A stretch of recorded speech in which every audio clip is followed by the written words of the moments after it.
Hello, and welcome to Central Booking, where writers and readers are the authority. I'm your host, John Valeri. Today, I am honored to be joined by Richard V. Battle, who is sharing a message of empowerment through his new book, Navigating Life's Journey: Common Sense in Uncommon Times.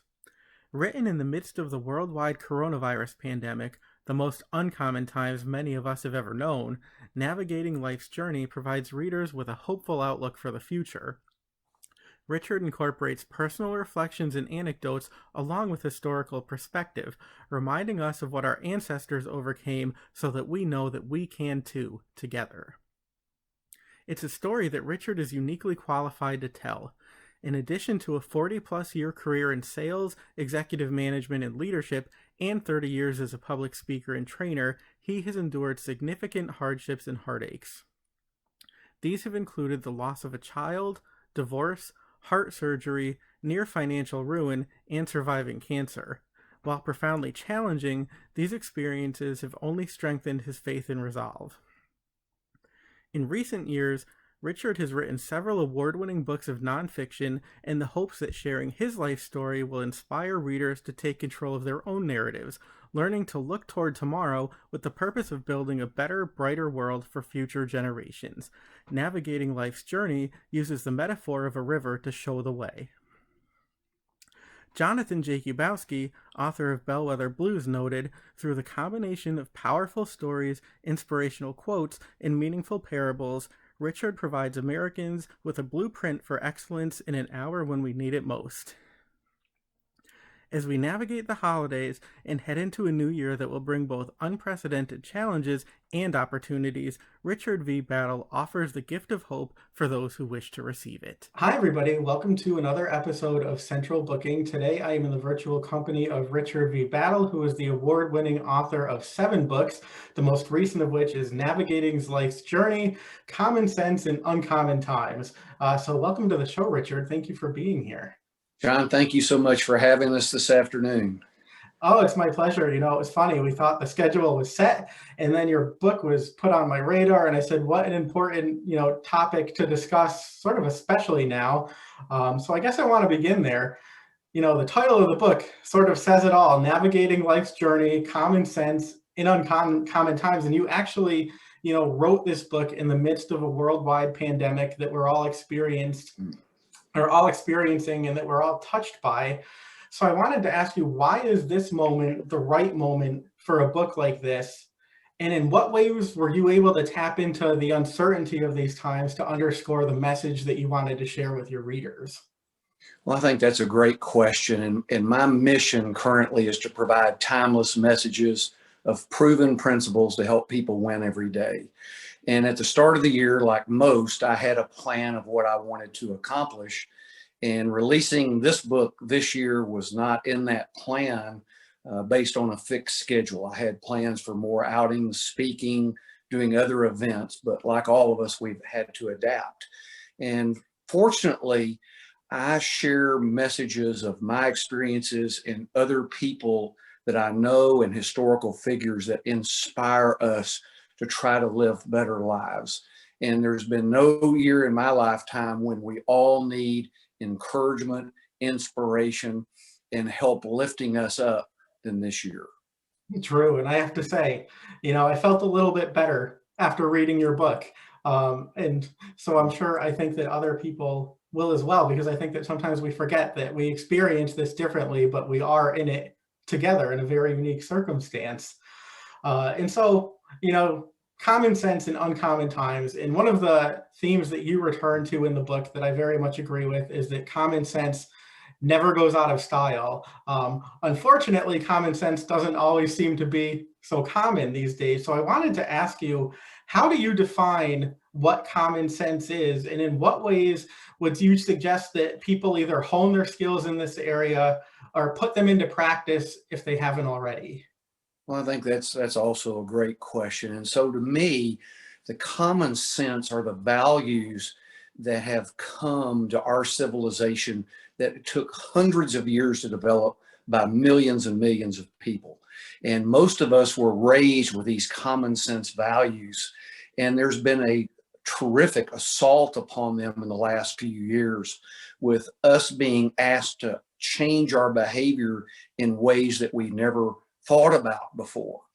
Thomas Sowell, who's one of my favorite authors, said that in the last 3 decades, our history has been one of giving up what worked for what sounds good.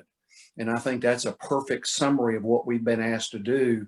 And so navigating life's journey, one of the things I'm trying to do is let people, besides becoming inspired and encouraged, is let them see that their values they were raised on are still applicable, and encourage them to share those with their children and grandchildren so we can continue the civilization, which has been the most successful one in history. Sure. And so I have to ask you, and I'm sure you knew this was coming, but I figured we could talk about the holidays, which obviously they're rapidly approaching. We've just gotten through Thanksgiving, and now we're looking at, Hanukkah, Christmas, Kwanzaa, New Year's, all of those things. And so how do you think that we should assess our plans, whether or not to travel, whether or not to gather, using common sense as you've just described it? And what do you think it is that we should learn from what we've seen with our behaviors at Thanksgiving? Well, the first thing I think the challenge is that the leaders that we've had at all different levels have caused as much confusion as anything else, because of their changing edicts and their power grabs. And that makes it tougher for all of us. But I think each person has a responsibility to know what to do each day with their behavior. I go to the gym every day. I work out there. I shower at the gym every day. I have for months since this began, but I don't touch anything directly. We mask going in, we mask coming out. And so by using a little common sense, there's not been any cases of members with COVID at the gym, even though gyms are being shut down. I think it's interesting to see athletic events right now. You'll see some states, there are no fans. You'll see some states, there's 25% fans. And so government typically issues edicts in a one-size-fits-all scenario. And the other thing they do is they don't suffer for their decisions. They don't take any pay cuts. They don't lose their job. They don't change their lifestyle. They act like rulers instead of servants of the people. And so I think we have an opportunity to use common sense to our individual liberty, which is what our ancestors gave us. Sure. And, I certainly appreciate that point. And I think it's the unfortunate thing is common sense, gets politicized, and it doesn't need to be, wearing a mask, social distancing, sanitizing, that shouldn't have anything to do with a political affiliation. And unfortunately, I think that we're seeing that has happened. But I sort of want to piggyback on something here. So as you point out in the book, there's so much that we can learn from generations that came before us. And, they've suffered things and learned from things that have included, Spanish flu, world wars, depressions, terrorist attacks, political assassinations. So why is the historical perspective so important? And bearing that in mind, how can it be a source of hope to all of us in looking forward? Well, the first thing I ask is, if hindsight's 2020 and experience is the best teacher, why do the people that have neither so hesitant to seek out advice from the people that have both? We have the wisdom of the ages at our fingertip, unlike any generation in history. We can go on the internet and search any information we want to see. So I think that's an important thing. The hope is 100 years ago, something very similar was gone through by our ancestors. And by the time I was born and a young child, no one ever talked about it. I saw occasional references. So this will come to pass. And so the question is, how do we deal with it?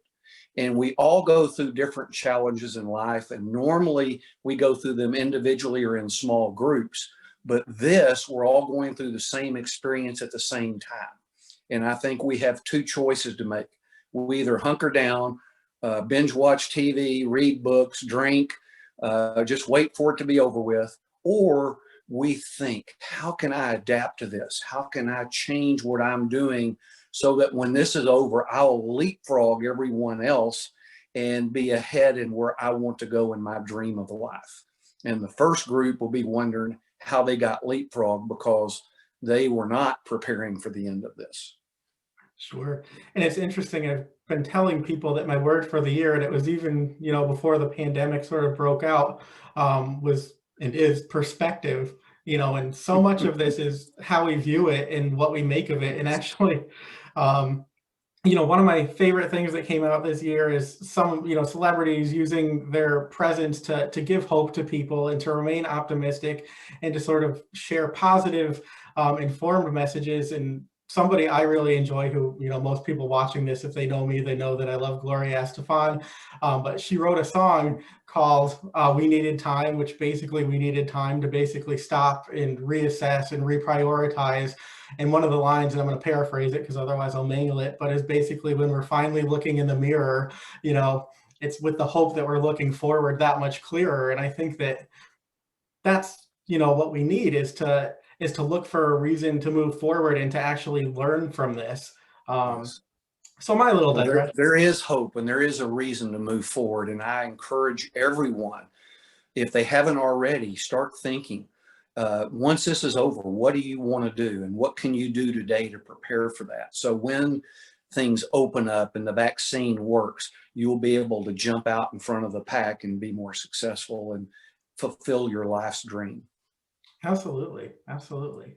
So let me ask you too, sort of to expand on the idea that we were talking about before, this great history, that we have with our families and with earlier generations.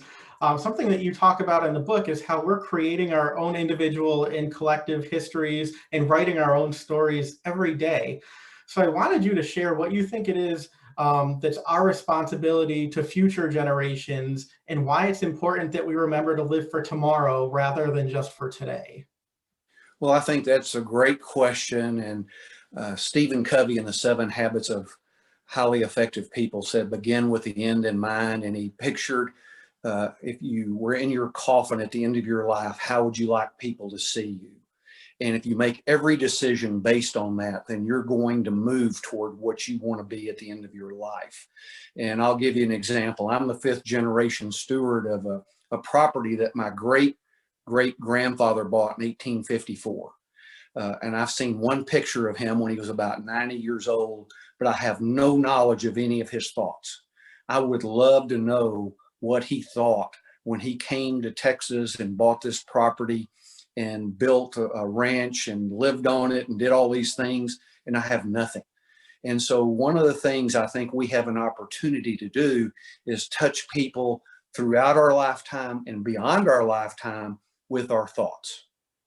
Sure, absolutely. And let me ask you too, so you use the metaphor, of a river to illustrate the exploration of life throughout your book. So can you tell us why that you find this to be an apt comparison, and how you also use it to segment the book into different parts? Well, it was interesting. I was at a retreat and walking alongside a river during some quiet time and I was in the middle of preparing this book when it came to me to do this. And I looked over my left shoulder back up toward the source of the river, and I looked down over my right shoulder where the river was going toward the Gulf of Mexico. And I was thinking about how that really communicated our life's journey a lot of times.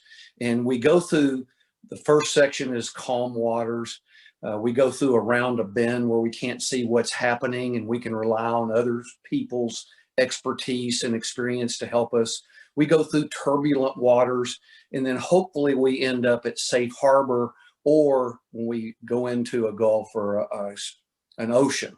And so that seemed to fit some of the bite-sized stories that I write about very adeptly. Sure. I just kept thinking, if you can just stay in the boat, stay in the boat and stay the course, hopefully you'll reach safer waters. And actually, you've mentioned, a couple times now that what your storytelling style is. And I wanted to ask you about that, because I really think it's pretty terrific, because you not only incorporate your own personal reflections, but it's anecdotes of others, current and historical events, quotes. So in your opinion, why does this approach to storytelling, why does it resonate with you as the writer, and how do you think that that might resonate with your readers as well? Well, I read a book when I was in college that really excited me, and I liked the style because it was short chapters, very to the point, a lot of information packed in a small space. And so that kind of helped me on this style where these chapters are 500 to 1200 words. They're based on a principle or a point. I use quotes, sometimes my experience, a lot of experiences of people I know or historical figures to illustrate the points. And to me, I like it because there's 40 chapters in this volume of Navigating Life's Journey. They can be read in any sequence at any time. They're not connected. So people don't have to invest an hour or two to read a chapter. They can read in 4 or 5 minutes a chapter and gain some nuggets out of them. And I try to leave them with specific ideas to implement, as well as incite them to try to think about, hey, that can apply to me also. How can I use this to help my life and my family's life? Sure. And yeah, I will say definitely found that to be the case. It's one of those books that you can pick up and put down. You can read it before bed. You can read it when you wake up. If you're, waiting for somebody for a couple minutes, you can really knock out a chapter, which I think is nice because you get those little tidbits all along and you don't necessarily feel like you're missing out by having to put the book down. You just have something, to look forward to when you pick it back up. And also, yeah, and one thing extra I'd like to add, an author friend of mine told me, since this is the booking connection, that it was a great author resource because this particular volume, for example, has 75 motivational quotes. I have 250 references of people, places, or events. So there's a lot of information that someone can use as a reference in addition to gaining what they might out of reading it. absolutely. And, it's funny too, but I just kept thinking I like the style as well because sometimes people, will pick up a book and they might not relate to the person who wrote it. And they'll say, well, that's his experience, but not mine. But you wrap in so many other people's experiences that you're going to be able to relate to something or somebody in this book. So you can't really discount it, which I think is kind of fun. So I did want to ask you too, you've written several books and you yourself have remained a very hopeful and optimistic person despite some significant hardships and heartbreaks of your own. And I was just wondering if you would mind sharing a little bit of what you're comfortable with of those setbacks for the benefit of people who might not be familiar with your story and therefore can't necessarily appreciate the perspective from which you write. Well, first thing is I've been very blessed. I've had a lot of successes in life, and a lot of them people incentivized me to do that weren't in my dreams. And I've just been very, very blessed. But I've also had, as you mentioned, several challenges. I survived an apartment fire. A neighbor died 30 feet away from me. I suffered bankruptcy in the real estate collapse in the 80s. I've gone through 2 heart procedures, survived cancer, and then the most devastating of all was the loss of my only son. And I never dreamed of writing anything. And I had written one book back in 1988 and never knew if I'd write another one or not. And I lost my son in 1998 and wrote of his loss and surviving grief by God's grace. And I never knew if I'd write another book after that or not. But it kind of developed the thing of where I've written about my experiences, as we've talked about, and tying in with others, trying to share the good and bad things I've gone through so that people can say, well, that's a good idea. I can use that to help me in what I'm going through. Sure. And thank you for sharing that. And I am very sorry for your loss. I can't imagine, a parent losing a child. It's interesting because my brother passed away about a year and a half ago, and I take care of my mother, and she has some cognitive difficulties herself from, having some strokes and other medical issues. But it's an interesting thing because it's sort of unimaginable, a parent losing a child, but then, reading books by someone like yourself who's able to share that experience and find the lesson in that and to share that lesson and to share the hope. I can imagine obviously that's very powerful for somebody who's experienced that, but also for someone like myself. Yes, I lost a brother and certainly that's a significant loss, but reading of your story helps me, I think, understand my mother a little bit better, just because you're somebody who's gone through it and I think that each loss is individual depending on the relationships that you had with the person. So I just wanted to thank you, for sharing that and for allowing other people to be empowered by that story. Well, thank you. And it doesn't matter how old the child is. It's always going to be devastating for the parent to lose a child because it's not supposed to be that way. But I had something interesting happen earlier this year. Matter of fact, when our gym first opened and I was standing in line to check in, a lady in front of me who I'd seen at my church but didn't know her turned around and said, "I wanted to thank you for your book. It really helped me." Well, at that time I had 6 out and I started to ask her which one because I didn't know. And she said, "Surviving Grief by God's Grace," about the loss of my son.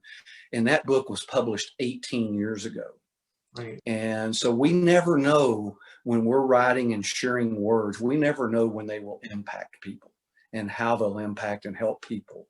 And to me, sharing that message and doing that is much more important than any statistics about book sales or royalties or things of that type nature.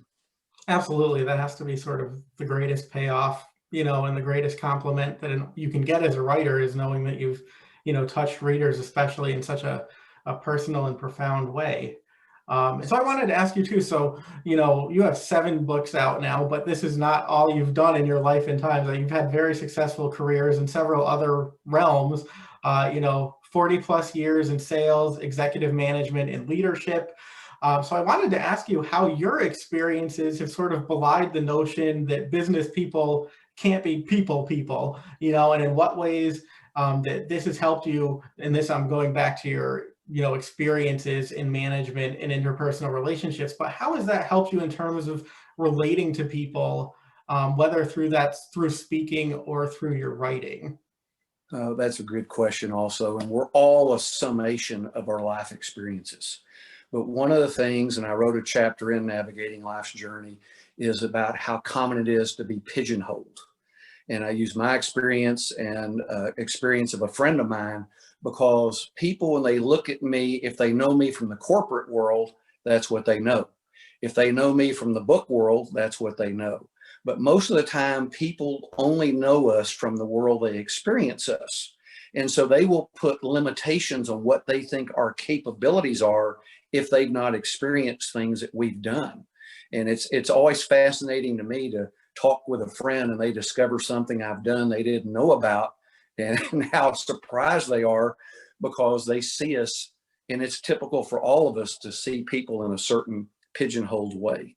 And the example I write about is a friend who is a builder, and he's a man's man, and he found a heart for service and went back to nursing school, and he is now a nurse, and he's helping COVID patients and other patients in a hospital because he got out of his pigeonhole and he decided to pursue his heart and his dream and serve people. And I think it was just a very inspirational story to me. Sure. And it was funny. I was thinking about, that whole idea that business people can't be human. I mean, it's not true. I guess there are people like that. And I worked in human services for a really, really long period of time. And we used to joke that there are people who delivered the humanity and people who delivered the services, but it was very few who delivered both. But that's Well, not. one thing I've come to really respect even more so the last few years since I've gone to full-time writing and speaking and consulting is I've been around many more creative people than I was previously.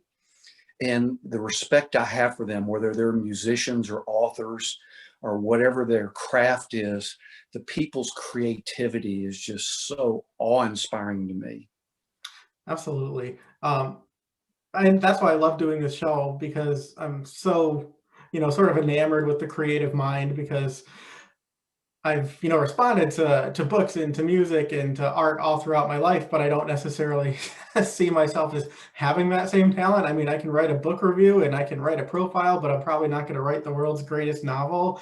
But it's such a gift to be able to speak to people like you who have been influenced by their creative background, and then who've, sort of taken that on and, had another career in it, which I think is really terrific and enlightening. And I did want to ask you about that. Something that I always like to ask, because I know that a lot of aspiring writers tend to tune in terms of a creative or writing life, what is the best advice that anybody ever gave you? And then also the best advice that nobody ever gave you and you sort of had to figure out on your own and wish that maybe you knew a little bit sooner. Well, the advice that I wasn't given, but I'm blessed to have begun is back when I did my first book in 1988, The Volunteer Handbook. And even before that, when I started speaking, I started collecting stories of people and looking for ideas and things and started filing them away. And that resource library has been very fruitful and impactful for me during this, because sometimes I'll go look something up, but it amazes me too how all of a sudden something that I saved an article or from a book I read 20 or 30 years ago will come up as the perfect story to fit with one of the points that I want to make. And so being a lifelong learner and collector of information and just thinking all the time. And that to me is the best thing. And what I would advise people to do is, whether you write, make notes, record a video, capture those ideas you have, because you never know in the future what and how you might want to utilize those. That's great advice, because I constantly find myself, saying you should write this down. And then the other side of me says, but you'll never forget that. And then a day later, I Well, remember having what I thought was a great idea at the time, but well, I can't tell you how many times I've been awakened in the middle of the night with something, and if I don't get up and write it down immediately, I lose it. And there's been times I've been just forced to get up and write the complete chapter right then, so I would not lose, because the inspiration comes out completely finished versus just an idea. sure. And actually, if you don't mind me sort of piggybacking on that, if I remember correctly, one of the examples you give in your book is a letter that you actually wrote to your son. And that actually, many years later, if I'm recalling correctly, spawned its own book. Would you mind sharing that story? Well, it didn't spawn a book, but in Surviving Grief by God's Grace, I inserted a letter when my son was 6 months old, and I was 45 when he was born. So I didn't know if I would live long enough to teach him the important things in life. So I wrote him a letter in case I didn't, and it had 43 points. Well, I included that letter in Surviving Grief by God's Grace 18 years ago. But then when I was looking at this book, I looked at that letter for the first time in a long time, and I said, wow, there's a lot of great things in there. And they're not my inventions. It's common sense based, again, on the development of Western civilization over hundreds of years, but they were values that I wanted my son to learn. And I shared that in a Medium publication some months back. It's on my website, but it's also in this book. And I hope that people will read it and say, wow, I'd like to teach some or all of those things to my children. Absolutely. It was so powerful. And I just kept thinking that we should all, be so fortunate to receive, a letter like that, or to have somebody who thinks enough to write a letter like that to us, whether or not we actually get to read it. But I wanted to ask you too, you talked about your volunteer experience, and I think your first book was Yes. sort of a guidebook to volunteering. And I'm just wondering if you can tell us a little bit about how you benefited from those experiences, because I know that some people are great volunteers. Other people might say, well, there's nothing in it for me. It's free labor, but you do get things out of volunteering. So can you talk about what your own personal benefits have been from doing that? Well, I've had a lot of great benefits personally from volunteering over the years, but there are two lessons I think people can learn in a volunteer organization they can't learn anywhere else. One is, with businesses, generally people try to motivate employees with money or job security. Well, in a volunteer organization, those are the two things you don't have. So you have to learn how to inspire people to work harder than they may think to try to achieve a goal because of that goal's worthiness, not because of a paycheck. And that's a very important thing. And then the second thing that I would share is, again, it's easy in volunteer organizations to get pigeonholed. If you're in sales, they ask you to do fundraising. If you're an accountant, they ask you to be the secretary or the treasurer. If you're in administration, they ask you to be the secretary.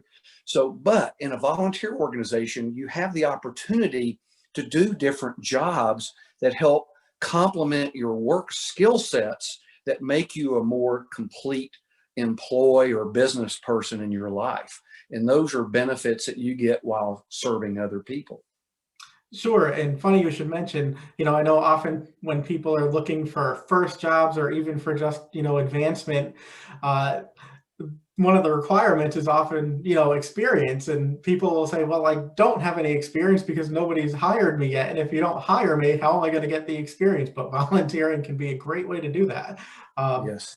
So a couple more questions for you, if you don't mind. And now I'm just sort of Sure. going off the cuff because you've, answered very clearly and concisely, which is great. And I tend to totally over prepare. But I did think that I might ask you, if you wouldn't mind speaking briefly to the Constitution. We know that it's, not a perfect thing, but in the book, you sort of revisit this a couple of times and say it is a really great framework if we think of it appropriately and don't politicize it too much. So can you just talk about how you use that as a point in your book as well to give us a bit of perspective?